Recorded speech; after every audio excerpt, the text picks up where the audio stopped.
Hello ನಮಸ್ಕಾರ ಎಲ್ಲರಿಗೂ. ಈ ಕೆಲವೊಂದು ಟೆಸ್ಟ್ಗಳು ಹೇಳ್ತೀನಿ. ಈ ಟೆಸ್ಟ್ಗಳನ್ನ ತುಂಬ ನೆಗ್ಲೆಕ್ಟ್ ಮಾಡ್ತಾರೆ ಎಲ್ಲರೂ. ನೀವು ಮಾಡೋಕ್ಕೆ ಹೋಗಬೇಡಿ. ಈ ಟೆಸ್ಟ್ಗಳನ್ನು ನೋಡಿ ಅವೇನಂತ. ನೀವೇನಾದರೂ ಗಂಡು ಮಕ್ಕಳು ನಿಮ್ಮ ವಯಸ್ಸೇನಾದರೂ 40ಕ್ಕಿಂತ ಜಾಸ್ತಿ ಇದ್ದರೆ PSA ಅಂತ ಒಂದು ಟೆಸ್ಟ್ ಬರುತ್ತೆ, ಪ್ರೋಸ್ಟೇಟ್ ಸ್ಪೆಸಿಫಿಕ್ ಆ್ಯಂಟಿಜನ್. ನಿಮ್ಮ ಮೂತ್ರದಕ್ಕೆ ಸಂಬಂಧಪಟ್ಟಂಥ ಟೆಸ್ಟು. ಅದೇ ರೀತಿ ಹೆಣ್ಮಕ್ಳಲ್ಲಿ CBC complete blood cells count, LFT liver function test, RFT renal function test. ಈ ಟೆಸ್ಟ್ಗಳು ತುಂಬ ಮುಖ್ಯ. ಅದರ ಜೊತೆಗೆ CA 15.3 ಇದು ಬ್ರೆಸ್ಟ್ ಕ್ಯಾನ್ಸರ್ದು ರಿಮಾರ್ಕರು. CEA carcino embryonic antigen. ಈ ಟೆಸ್ಟು ಕೊಲೋರೆಕ್ಟಲ್ ಏನಾದರೂ ಕೋಲಾನು ಗುದದ್ವಾರು ಈ ಥರ ಏನಾದರೂ ಸಮಸ್ಯೆ ಇದ್ದರೆ ಈ ಟೆಸ್ಟ್ ಮಾಡಿ. CA 125 Orion cancer.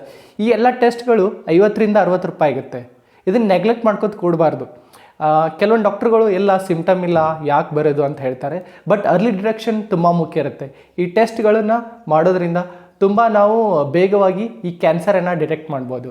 ಅದೇ ರೀತಿ CA 72.4 ಇದು ಸ್ಟಮಕ್ ಕ್ಯಾನ್ಸರ್ ರಿಮಾರ್ಕರು. ಟೆಸ್ಟ್ಗಳನ್ನು ಏನಾದರೂ ಮಾಡಿಕೊಂಡ್ರೆ ಅರ್ಲಿ ಡಿಟೆಕ್ಷನ್ ಮಾಡಲು ತುಂಬ ಒಳ್ಳೆಯದಾಗುತ್ತೆ.